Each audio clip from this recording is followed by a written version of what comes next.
In my 30 years as a family law attorney in Michigan, I've witnessed a new disturbing trend. Abusive parents who are weaponizing parental alienation claims against the protective parents who are genuinely trying to shield their children from harm. It's a legal maneuver that can actually devastate families, sometimes resulting in the protective parent losing custody of their kids. And if you're in that situation, here are 5 critical steps that I think you're going to need to show a judge so that you can show the difference between true parental alienation and false claims that are intended to mask the domestic violence. First of all, create a history. Get police reports. If you have photographs, compile them. If you keep track in a calendar or an agenda where you note what is going on in the family, you'll at least have that history that you can show to the court and you can show to experts that get involved in your case. Of course, you'll be showing all of that to your attorney. Number 2, go get counseling for yourself and for your child or children.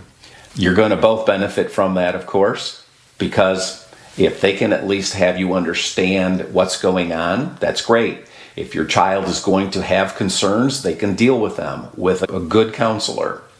Make sure that your counselor is qualified. They've got to have the academic credentials, good standing in the community. If they have a good reputation, that's of course going to be even better for you, and hopefully they can help you and your child or children. Number 3, you're going to have to hire an expert to prepare your case so that you can respond to the other party's parental alienation claim.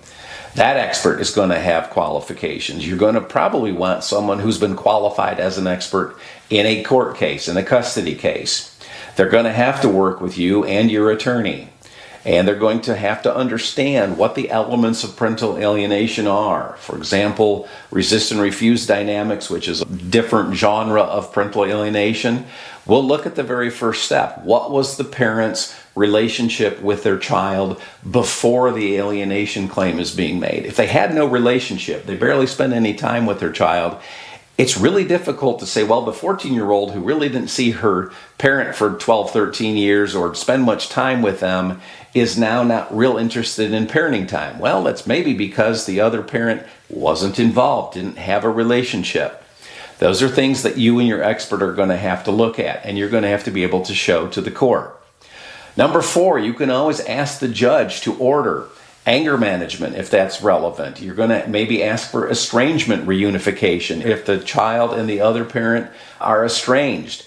Maybe that's being caused by that other parent's conduct.